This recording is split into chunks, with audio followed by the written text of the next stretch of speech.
اللہ کی رحمتوں کا خزینہ شان رمضان، اللہ کی رحمتوں کا خزینہ شان رمضان، بخشش و مغفرت کا، بخشش و مغفرت کا سفینہ شان رمضان، اللہ کی رحمتوں کا خزینہ شان رمضان، شان رمضان۔ خوش آمدید ناظرین، آپ کا خیر مقدم ہے۔ نعمت افطار میں بزم علماء میں علماء اکرام ہمارے روزانہ کے الحمدللہ تشریف لا چکے ہیں، اور ایک مہمان عالم دین روزانہ مدعو کیے جاتے ہیں۔ مفتی محمد سہیل رضا امجدی صاحب، علامہ لیاقت حسین اظہری صاحب، مفتی حسن نوید نیازی صاحب، اکابر مستند اور جید علماء اکرام کا ایک مضبوط ایوان آج بھی آپ کی خدمت میں پیش کیا جا رہا ہے، جبکہ موضوع سخن ہوگا تربیت افراد۔ جی ہاں، فرد، افراد، معاشرہ، یہ تمام تر باتیں ہم سنتے رہتے ہیں۔ تعلیم کے ساتھ جڑا ہوا ایک لفظ جو مستقل بنیاد پہ تربیت سنا جاتا رہتا ہے۔ اس سے متعلق ہم بہت ساری باتیں قرآن سنت کی روشنی میں علماء کرام سے جانیں گے، ان کے افکار عالیہ ہماری آج بھی رہنما ہوں گی۔ مفتی محمد سہیل رضا امجدی صاحب سے پروگرام کا حسب روایت آغاز ہو رہا ہے۔ مفتی صاحب، تعلیم کے ساتھ ایک لفظ مستقل جڑا ہوا ہے اور وہ ہے تربیت۔ آپ کیسے دیکھتے ہیں تربیت کی ضرورت اور اہمیت کو؟ اللہم صلی علی سیدنا و مولانا محمد وعلی آلہ و اصحابہ و بارک وسلم۔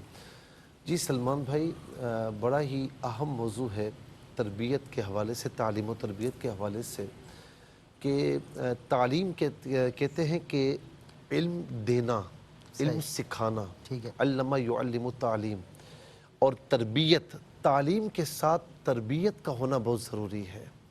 یعنی اس کے جو اعلیٰ اخلاقی اقدار ہیں اس کو صحیح طریقے سے سنوارنا، اس میں اعلیٰ اقدار پیدا کرنا، اس کا عنصر بہت ضروری ہے۔ اچھا، ہمارے یہاں آج کل آپ دیکھ لیں کہ اسکول میں، کالجز میں، یونیورسٹیز میں، خاص طور پر نرسری میں آپ دیکھ لیں یا اسکول میں دیکھیں کہ تعلیم کا عنصر تو موجود ہے، علم دیا جا رہا ہے، علم پھیلایا جا رہا ہے، لیکن آپ دیکھیں کہ تربیت کا عنصر نہیں ہے، فقدان ہے۔ ہاں، فقدان ہے۔ یہی وجہ ہے کہ اسکول میں پڑھنے والا بچہ یعنی پڑھنے کے باوجود جب گھر پر آتا ہے تو اسے والدین کے ادب و آداب کا علم نہیں ہوتا، جب اسی طریقے سے کلاس روم میں ہوتا ہے تو اسے اپنے استاد کے احترام کا علم نہیں ہوتا کہ مجھے اس استاد کا احترام کرنا ہے یا کیا کرنا ہے۔ آئے دن دیکھیں یہ نیوز آتی ہے کہ فلاں شاگرد نے استاد پر حملہ کیا، فلاں شاگرد نے استاد سے بدتمیزی کی، جبکہ ہمارا دین یہ سکھاتا ہے کہ حضور نبی کریم صلی اللہ تعالی علیہ وسلم خود معلم بن کر تشریف لائے۔ قرآن کریم میں آپ دیکھیں کہ ربنا وابعث فیہم رسولا منہم یتلو علیہم آیاتک ویعلمہم الکتاب والحکمت ویزکیہم، کہ آپ دیکھیں کہ ابراہیم علیہ السلام نے یہ دعا فرمائی کہ اے ہمارے رب، تو ان میں ایک رسول بھیج جو ان پر تیری کتاب کی، تیری آیات تلاوت کرے اور انہیں کتاب سکھائے، حکمت سکھائے، انہیں پاک صاف ستھرا فرمائے۔ تو جس طریقے سے اور جو مقاصد نبوت ہیں ان میں سے ایک بڑا مقصد میرے نبی علیہ السلام کا وہ یہ ہے کہ آپ معلم بن کر تشریف لائے، اور حدیث پاک میں بھی یہ موجود ہے کہ آپ معلم بن کر تشریف لائے ہیں۔ تو یہ تعلیم و تربیت، یہ آپ یوں سمجھ لیں کہ چولی دامن کا ساتھ ہے، یہ لازم و ملزوم ہے کہ آپ اگر تربیت ہٹا دیں اور تعلیم باقی رہ جائے تو پھر کسی کام کی نہیں ہے، اور تعلیم کو آپ ہٹا دیں، تربیت ہی تربیت ہو تو تعلیم بھی ضروری ہے، دونوں ایک دوسرے کے ساتھ لازم و ملزوم ہے۔ ان میں سے اگر ایک بھی ہٹ گیا تو دوسرا نامکمل اور ادھورا رہ جائے گا۔ تو لہٰذا میں یہ سمجھتا ہوں کہ آج کے دور میں صرف اسکول کالج نہیں بلکہ دارالعلوم میں، مدارس میں بھی تعلیم کے ساتھ تربیت انتہائی ضروری ہے، انتہائی ضروری ہے۔ اور میں یہاں پر ایک بات عرض کروں گا کہ دنیاوی تعلیم بعض اوقات تعلیم تو سکھاتی ہے، علم سکھاتی ہے، لیکن تربیت کا فقدان اتنا ہوتا ہے کہ مطلب آدمی ادب و آداب کو جانتا تک نہیں ہے۔ کسی نے مجھے واٹس ایپ بھیجا کہ اس میں بڑا عجیب و غریب واقعہ تھا حالانکہ واٹس ایپ میں عام طور پر فضول سے واقعات ہوتے ہیں، لیکن اس میں بڑا اچھا واقعہ تھا کہ ایک خاتون تھی، بلکہ کچھ خواتین دیہاتی تھیں، وہ کنویں سے پانی بھر رہی تھیں. یہ مطلب جو مدارس کی تعلیم ہے اور اسکول کی تعلیم ہے اس پر میں عرض کر رہا ہوں. اچھا فرق اس جی فرق یہاں انہوں نے واضح کیا. کہا کہ ایک لڑکا گزرا تو ایک خاتون نے کہا کہ یہ میرا بیٹا ہے ڈاکٹر بن رہا ہے. اس بیٹے نے دیکھا بھی نہیں کہ کون ہے کیا ہے، بس دور سے ہاتھ ہلا دیا. دوسرا لڑکا گزرا تو کسی خاتون نے کہا کہ میرا بیٹا انجینئر بن رہا ہے. اس نے بھی دور سے دیکھا، ہاتھ ہلایا، گزر گیا. اس طرح اور بھی گزرتے رہے. لیکن ایک لڑکا آیا تو ایک ماں نے کہا، خاتون نے کہا کہ یہ میرا بیٹا مدرسے میں پڑھ رہا ہے. تو اس نے دور سے ہاتھ نہیں ہلایا، وہ قریب آیا، اس نے ہاتھ چومے اور ماں سے کہا ماں پانی تو نہیں بھرے گی، پانی میں بھروں گا. ہائے ہائے زبان. تو یہ فرق ہے تعلیم و تربیت میں. تعلیم اور تربیت بہت اچھے. آج تو ماشاءاللہ مختصر اور جامع آپ نے وضاحت فرما دی. بنیادی ظاہر باتیں آپ سے ہم آغاز کرتے ہیں. علامہ لیاقت حسین اظہری صاحب سیرت رسول کی روزانہ ماشاءاللہ احادیث نبوی کی قرآن کی روشنی میں علامہ صاحب ہماری رہنمائی فرما رہے ہیں. علامہ صاحب احادیث نبوی سیرت رسول کہہ لیں صلی اللہ علیہ وسلم کی روشنی میں میں تربیت افراد کو کیسے دیکھتا ہوں؟ کوئی سیرت کا واقعہ بھی شامل کریں، حضور کا تربیت افراد کرنا. اعوذ باللہ من الشیطان الرجیم، بسم اللہ الرحمن الرحیم. بہت شکریہ سید سلمان گل صاحب. مدرس قرآن، مفتی اہل سنت، مفتی سہیل رضا امجدی صاحب نے بہت خوبصورت انداز میں تعلیم و تربیت کے حوالے سے اور خاص طور پر زمانے کے اندر جو وقوع ہے اس کے حوالے سے بہت خوبصورت ذکر فرمایا. اصل میں تربیت خاص طور پر چاہے اولاد ہو، چاہے شاگرد ہوں یا چاہے معاشرہ ہو، سب کی تربیت کرنا یہ لازم و ضروری ہے. والدین کے لیے سب سے پہلے ضروری ہے کہ وہ اپنی اولاد کی تربیت کریں. یہ ہمارے فرائض میں سے اور ان چیزوں میں سے ہے کہ جن میں اللہ تبارک و تعالیٰ کی بارگاہ کے اندر مسئولیت ہوگی اور جواب دہی ہوگی. کہ یا ایھا الذین آمنوا قوا انفسکم و اہلیکم نارا، فرمایا اے ایمان والو اپنے آپ کو اور اپنے گھر والوں کو جہنم کی آگ سے بچاؤ. کلکم راعٍ و کلکم مسئول عن رعیتہ، فرمایا تم میں سے ہر ایک راعی نگہبان ہے اپنے گھر والوں کا اور اس کو اپنی رعایا کے بارے میں سوال کیا جائے گا، پوچھا جائے گا. تو سب سے پہلے ہم سب کی یہ ذمہ داری ہے. والدین کی ذمہ داری ہے کہ وہ اپنی اولاد کی تربیت کریں. اساتذہ کرام پر یہ لازم و ضروری ہے کہ وہ اپنے شاگردوں کی تربیت کریں. تربیت کے بغیر کچھ بھی نہیں ہے.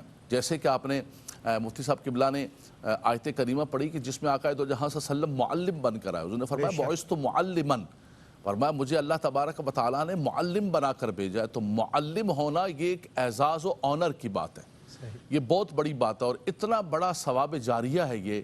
معلم ہونا، امام ہونا.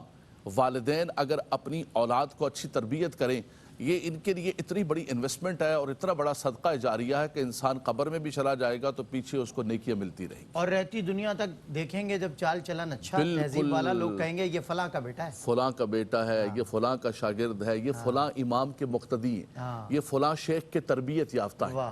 تو یہ ہوا یہ کہ ہم سب نے والدین ہونے کی حیثیت سے، استاد ہونے کی حیثیت سے، امام ہونے کی حیثیت سے، شیخ ہونے کی حیثیت سے تربیت کو بالکل ختم کر کے اور دوسرے لوازمات کو پکڑ لیا اور دوسری چیزوں کو پکڑ لیا.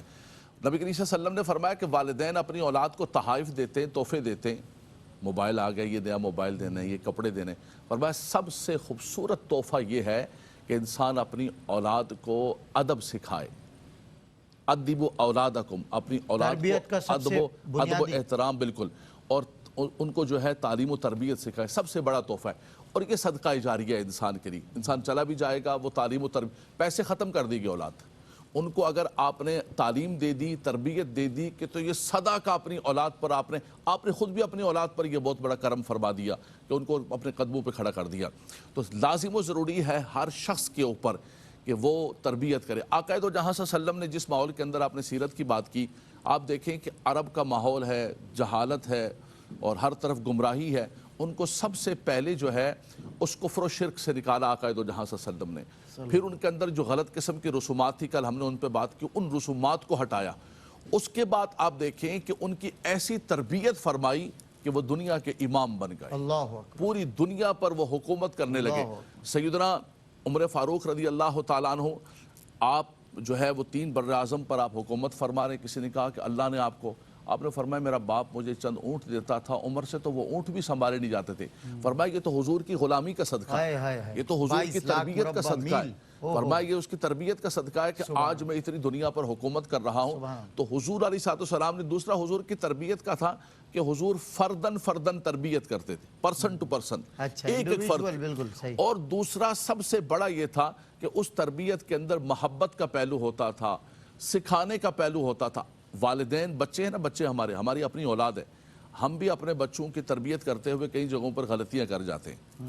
میرے بیٹا عنایت کہتا ہے کہ پاپا آپ نے بچپن میں ہم پر سختی کی ہے، آپ کو نہیں کرنی چاہیے۔ تو ہم بھی کبھی کبھی بچوں پر سختی کرتے ہیں۔ حقیقت یہ ہے آج عمر کے اس حصے میں آ کے ہمیں یہ پتہ چلتا ہے کہ سختی بھی نہیں ہونی چاہیے اور بہت نرمی بھی نہیں ہونی چاہیے، یعنی درمیان کا کوئی یہ ہلکی سی آنچ پر جو کھانا نہیں پکتا ہے، نہ زیادہ تیز ہو اور نہ زیادہ بالکل کم ہو۔ فرمایا اس آنچ پر ان بچوں کو تربیت کریں گے تب جا کر ہوگا، سختی کریں گے تب بھی یہ ناراض ہو کر باغی ہو جائیں گے، اور آپ بہت زیادہ نرمی کریں گے تو آپ دیکھتے ہیں کتنی اولادیں بگڑی ہوئی ہیں، وہ اولادوں کو بالکل چھوڑا پوچھتے ہی نہیں ہیں، کہاں جا رہے ہیں کہاں آ رہے ہیں کچھ نہیں پتا۔ اس لیے یہ اتنا نازک مسئلہ ہے اولاد کی تربیت کرنا۔ اسی طرح شاگرد ہیں، علماء کرام نے ذکر فرمایا، ابھی ہم فارغ ہوئے 99 کے اندر فارغ ہوئے، آپ یقین کریں 99 تک ہم اپنے استادوں کے جوتے اٹھایا کرتے، ورنہ مختار صاحب کو گاڑی پہ بٹھا کے کہیں لے جایا کرتا تھا۔ یہ تو ہمارا کلچر ہے، یہ آج کی بات ہے، ابھی بھی جوتے اٹھاتے ہیں، مطلب یہ طالب علمی کے زمانے کی بات کر رہے ہیں۔ آپ یقین کریں مفتی سہیل صاحب، مجھے یاد ہے ایک مسجد میں یوسف میمن صاحب کے یہاں وہ تھا، تو مفتی صاحب جب وہاں آ رہے تھے انہوں نے کہا یہاں میرے ایک استاد ہیں جن سے میں نے کچھ وقت کے لیے پڑھا ہے، تو مطلب ایک جھجک میں نے محسوس کی مفتی صاحب کے اندر اپنے استاد کا سامنا بھی کرتے ہوئے۔ آج یہ بڑی بات ہے، یہ بڑی مفتی صاحب نے خوبصورت لقمہ دیا ہے، امام حرم کو بھی لقمہ آتا ہے، خوبصورت لقمہ دیا ہے کہ آج بھی ہم جوتے اٹھا رہے ہیں ان کے۔ یہ دین کا صدقہ ہے، یہ حضور علیہ الصلوۃ والسلام کی وہ تربیت آج تک امت تک پہنچ رہی ہے الحمدللہ۔ اتنا اللہ نے مقام دیا، لیکن اساتذہ ابھی بھی سامنے آ جائیں تو آپ لوگوں کی میں الحمدللہ تہذیب باقی ہے یقیناً، لیکن جن لوگوں میں تہذیب باقی ہوتی ہے انہی لوگوں کو اللہ وقار بھی نصیب کرتا ہے، لوگوں کے دلوں میں ان کی عزتیں اللہ تعالیٰ منتقل فرماتا ہے، جو اپنے اساتذہ کی، اپنے والدین کی عزت کرتے ہیں، جو اپنے ماں باپ کی، اپنے اساتذہ کی عزت نہیں کرتے، ذلت اور رسوائی ان کا بہر طور مقدر ہوتی ہے، مکافات عمل ہے۔ آج اپنے بڑوں کی عزت نہ کریں، یعقر کبیرانہ کا مصداق نہ بنیں، کل آپ کے لیے بھی یہ عمل دہرایا جائے گا اور آپ کے چھوٹے کل آپ کی بھی عزت نہیں کریں گے۔ ایک وقفے کے بعد انشاءاللہ نعمت افطار میں مزید کچھ جانیں گے، تربیت افراد آج موضوع سخن ہے۔ شان رضا جی ویلکم بیک ناظرین، آپ کا خیر مقدم ہے۔ نعمت افطار میں آج علماء کرام کے ساتھ ہم تربیت افراد پہ بات کر رہے ہیں۔ ظاہر ہے معاشرے کے لیے افراد کی تربیت بے حد ضروری ہے۔ غیر تربیت یافتہ لوگ معاشرے کے لیے کتنے نقصان دہ ہوتے ہیں اور کتنے نقصان کا باعث ہو سکتے ہیں، اس میں ہم پوائنٹ آف ویو شامل کریں گے مفتی حسن نوید نیازی صاحب کا۔ اور میں چاہوں گا اسماعیل بھائی اگر مجھے گائیڈ کر دیں کہ کتنا وقت ہے سیگمنٹ کا تو بس ٹھیک ہے، پھر ہم مفتی حسن صاحب سے ہی جان لیتے ہیں اور پھر انشاءاللہ اذان عصر کی طرف بڑھیں گے۔ مفتی صاحب قبلہ غیر تربیت یافتہ لوگ کتنے بسم نقصان؟ اللہ الرحمن الرحیم، صلی اللہ علیہ حبیبی سیدنا و مولانا محمد وعلی آلہ وصحبہ بارک وسلم۔ غیر تربیت یافتہ لوگ یعنی انٹرینڈ پیپل معاشرے کو ہر سطح پہ نقصان پہنچاتے ہیں، چاہے جو ہے وہ تعلیمی شعبہ ہو، چاہے صنعت و حرفت کا شعبہ ہو، چاہے سیاست کا میدان ہو، چاہے مذہب کا میدان ہو، ہر سطح پر معاشرے کو غیر تربیت یافتہ لوگ بہت زیادہ نقصان پہنچاتے ہیں۔ آپ دیکھیں کوئی پڑھ لکھ جاتا ہے لیکن تربیت اس کی نہیں ہوتی صحیح طرح، تو جب وہ کسی اچھی پوسٹ پہ پہنچ جاتا ہے تو اس کے اندر تکبر، انانیت، فرعونیت آ جاتی ہے، بندے کو بندہ نہیں سمجھتے، انسان کو انسان نہیں سمجھتے، سیدھے منہ بات نہیں کرتے، ان کا جو رویہ ہے، بیہیویئر ہے ان کے ساتھ وہ بہت برا ہوتا ہے، بالکل اچھا نہیں ہوتا۔ اسی طرح پھر امانت و دیانت، چونکہ تربیت نہیں ہوتی، امانت و دیانت کی صفت سے عاری ہوتے ہیں، کرپشن کرتے ہیں، چور دروازوں کے ذریعے جو ہے وہ لوگوں سے پیسے نکلواتے ہیں اور اپنے اس منصب کا غلط استعمال کرتے ہیں۔ تو یہ ہر شعبے کے اندر ہے، ہر شعبے میں یہ نقصان پہنچتا ہے، اور بالخصوص مذہبی حوالے سے میں یہاں پوائنٹ آؤٹ ضرور کروں گا کہ ہمارے مذہبی اعتبار سے ایسا ہوتا ہے کہ جو غیر تربیت یافتہ لوگ ہیں وہ بہت ہی زیادہ نقصان پہنچاتے ہیں، اس لیے کہ وہ اپنی طرف سے ایک چیز کو کار ثواب سمجھ کے کر رہے ہوتے ہیں اور اس کا نقصان بہت بڑا ہو رہا ہوتا ہے۔ وہ سمجھ رہے ہوتے ہیں اس سے فائدہ ہوگا، لیکن فائدہ نہیں ہو رہا ہوتا، نفع میں نقصان ہو رہا ہوتا ہے کہ وہ اور جب انہیں سمجھایا جائے کہ بھائی یہ بات اس طرح نہیں کہنی چاہیے تو وہ آگے سے پھر وہ سہارا لیتے ہیں، کہتے ہیں جی وَقُولُوا قَوْلًا سَدِيدًا، سیدھی بات کہو، قرآن نے حکم دیا ہے، ہم تو سیدھی بات کہتے ہیں، سچ بولتے ہیں، حق بولتے ہیں، کسی سے ڈرتے نہیں ہیں، اور جو دوسرے کے سامنے منصب والے کے سامنے حق بات نہ کرے تو گنگا شیطان قرار دیا گیا اسے، ہم گنگے شیطان نہیں ہیں۔ تو یہ ایک آیت دیکھ لی، ایک روایت دیکھ لی، عملی ساری چھوڑ دی، ایک روایت دیکھ لی، دوسری طرف آپ نے وہ آیت نہیں دیکھی جس کے اندر یہ فرمایا وَقُولُوا لِلنَّاسِ حُسْنًا، سورہ بقرہ میں کہ اور لوگوں سے اچھی بات کہو۔ تو یہاں مفسرین کہتے ہیں جو حسنہ ہے اس کے اندر عموم ہے، حسن کا تعلق مقولے کے ساتھ بھی ہے اور حسن کا تعلق انداز کے ساتھ بھی ہے، کہ اچھی بات کہو اور اچھے انداز سے کہو، یعنی بات اچھی کہنی ہے، سیدھی بات کہنی ہے، لیکن وہ اچھے انداز سے کہنی ہے، پریزنٹیشن بھی آپ کی اچھی ہونی چاہیے۔ اور دوسری جگہ جو ہے وہ اللہ تبارک و تعالیٰ نے جہاں ذکر فرمایا حضرت موسیٰ علیہ نبینا علیہ السلام اور حضرت ہارون علیہ نبینا علیہ السلام کا، کہ جب انہیں اللہ نے فرعون کے پاس بھیجا تو وہاں اللہ نے انہیں کیا فرمایا، فَقُولَا لَهُ قَوْلًا لَيِّنًا، اور تم دونوں اس سے نرم بات کہنا۔ اب یہ اللہ تبارک و تعالیٰ نے کسے فرمایا؟ سیدنا موسیٰ، سیدنا ہارون علیہ نبینا علیہ السلام، اور سامنے مقابلے میں کون ہے؟ فرعون، جو خدائی کا دعوے دار، جو کہہ یہ رہا ہے انا ربکم الاعلی۔ وہ ایک بڑا پیارا واقعہ ہے، وہ خلیفہ تھے، ان کو ایک ذی علم نے کسی بات پہ بہت ریش انداز میں ٹوکا، رف اینڈ ٹف اس سٹائل میں ٹوکا ان کو، تو اس پہ انہوں نے آگے سے خلیفہ نے کہا کہ حضور اللہ نے آپ سے بہتر کو مجھ سے بدتر کے پاس بھیجا، آپ سے بہتر یعنی سیدنا موسیٰ اور سیدنا ہارون علیہ السلام، اور مجھ سے بدتر یعنی فرعون۔ اللہ نے جب آپ سے بہتر کو مجھ سے بدتر کے پاس بھیجا تو فرمایا فَقُولَا لَهُ قَوْلًا لَيِّنًا، نرم بات کہنا۔